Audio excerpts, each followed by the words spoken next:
কমতে শুরু করেছে সিলেট সুনামগঞ্জের নদ-নদীর পানি। শুধু সুরমার পানি কানাইঘাট পয়েন্টে বিপদসীমার ১৩ সেন্টিমিটার ওপর দিয়ে প্রবাহিত হচ্ছে। আগামী ৪৮ ঘণ্টায় সুরমা, কুশিয়ারা, জাদুকাটার পানি স্থিতিশীল থাকবে। উজানের চেরাপুঞ্জি ও শিলচরে ভারী বৃষ্টি কমেছে, তাই উজানের ঢল এলেও হাওরে এবার তীব্র বন্যার আশঙ্কা কম। ১, ২, ৩ ঢাকায় জমি জিতে নিন ১০০% ক্যাশব্যাক সহ ২০ কোটি টাকার পুরস্কার। উজানের ঢল তীব্র হবে এমন খবর শুনে সুনামগঞ্জের হাওরে শুরু হয় ধান কাটার ব্যস্ততা। হাতে সময় কম, তাই মাঠের ধান ঘরে তুলতে দম ফেলার সময় নেই। ১ মে থেকে ভারতের চেরাপুঞ্জিতে ভারী বৃষ্টি হয়, তবে ২ মে রাত থেকে চেরাপুঞ্জি, শিলচর, আইজল, কৈলাসহরে বৃষ্টি কমেছে, যা ৪ মে থেকে আরও কমে আসবে।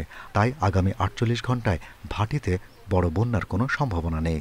আগামী ৪৮ ঘন্টা পর্যন্ত সিলেট, সুনামগঞ্জ এছাড়াও নেত্রকোনা, হবিগঞ্জ, মৌলভীবাজার এসব জায়গায় পানির সমতল স্থিতিশীল থাকছে এবং কিছু কিছু জায়গায় হ্রাস পাওয়ার সম্ভাবনা রয়েছে। ৪৮ ঘন্টা আমরা আকস্মিক বন্যার ঝুঁকি দেখতে পাচ্ছি না।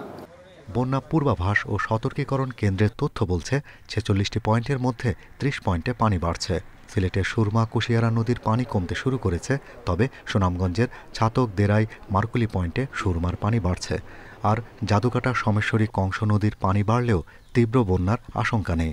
অভ্যন্তরীণ বৃষ্টিটা আছে সেটা আসলে আমাদের বন্যার জন্য অতটুকু দায়ী না, যতটুকু উজানের পানি আমাদের জন্য বেশি দায়ী হয়ে থাকে। আজকে ৩ এবং আগামী ৪ এই ২ দিন পর্যন্ত আমরা মোটামুটি দেখতে পাচ্ছি বৃষ্টিপাতের প্রবণতাটা কম। ৫ এবং ৬ তারিখে থেকে বৃষ্টিপাতের প্রবণতাটা রয়েছে, সেটা আমরা পর্যবেক্ষণে রেখেছি। বন্যা পূর্বাভাস ও সতর্কীকরণ কেন্দ্রের পূর্বাভাস বলছে, আসামের শিলচরে ভারী বৃষ্টি কমে যাওয়ায় তিস্তা অববাহিকা এখনও স্বাভাবিক রয়েছে। Shahriar Anirban, independent news, Dhaka.